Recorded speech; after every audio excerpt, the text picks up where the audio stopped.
For 47 years, she's been the biggest star at the Miami Seaquarium and most recently the focus of controversy as animal welfare organizations continue to fight hard to free and release her. Well, now a powerful new ally has joined that cause, and their rights as Native Americans from the land where Lolita was taken may just be a game changer here. Local 10 News anchor Louis Aguirre traveled to Washington State to meet the people who now say Lolita belongs to them.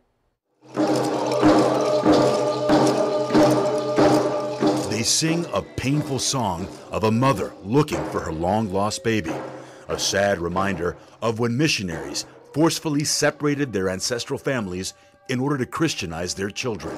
But on this night, the song takes on a whole new meaning for members of the Lummi tribe. In essence, that's the same thing what they did with Lolita.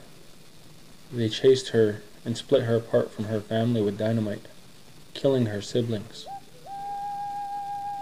That hurts. For thousands of years, these native people have called the Washington State coastal lands and islands of the Salish Sea home. It was also once the home of a baby killer whale named Tokitae, who in 1970 was taken from her family by whale hunters along with 6 other baby orcas and sold to various marine parks.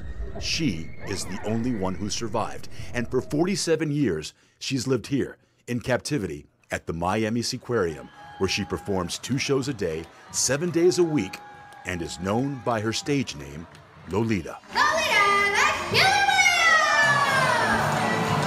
It's a sad part of history.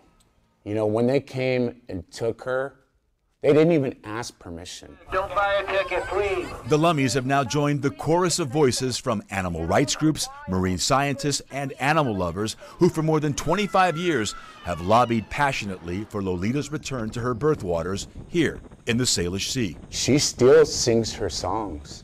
She still knows the songs our people have sung. For almost 5 decades, she's lived in the same tank, the smallest whale tank in the country, which the USDA's Office of the Inspector General says may not meet the minimum size requirements under the Federal Animal Welfare Act. Though the Seaquarium maintains the tank has been certified by the USDA and does meet the required habitat space for orcas.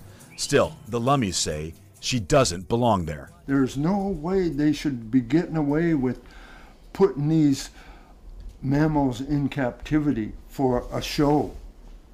For a show. Those are our brothers and sisters you're taking. This summer, the Lummi Tribal Council unanimously approved a motion to secure the return of Tokitae, even though the Seaquarium maintains Lolita is loved, well cared for, and thriving right where she is. So, I traveled to Washington, where I met with members of the Lummi tribe to find out why they insist it is their ancestral right to reclaim Lolita as one of their own. She is, to our elders, to our chief, to our families, a relative. Her family has been with us since time immemorial. It's our right as cultural native people that live on the Salish Sea. And they say the law is on their side. The United States Constitution states the supreme law of the land is a treaty. And our treaty from 1855 secures our rights to fish, usual custom areas, grounds. The Lummis' treaty rights have held up in many legal battles and brought them victories against the most formidable foes. It's here at Cherry Point that the Lummis won one of their biggest battles, successfully fighting off shipping giant SSA Marine from building the Gateway Pacific Terminal, a $665 million project that would have turned these pristine ancestral waters where the orcas travel through into what would have been the largest coal export terminal in the country. We're fighters. We're defenders of the earth. If the Seaquarium wants a war, they've got one. This is our responsibility.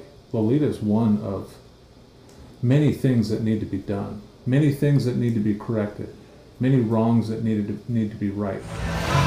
The Lummis have sent the Seaquarium 3 letters requesting a meeting so far the Seaquarium has not granted.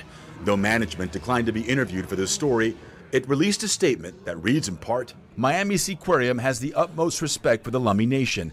However, members of the Lummi Business Council are not marine mammal experts and are misguided when they offer a proposal that is not in the best interest of Lolita.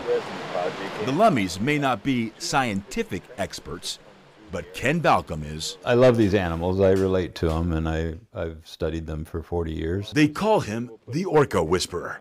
And together with the Orca Network, Balcom's come up with what he believes is the perfect plan to retire Lolita and bring her home here to this sea pen off Orcas Island, where she could eventually reunite with her family. It's also on land that used to be an ancient Lummi village. For the tribe, this has now become their sacred mission. Game on. The Lummis are coming. She needs to come home. It's not a matter of if, it's when.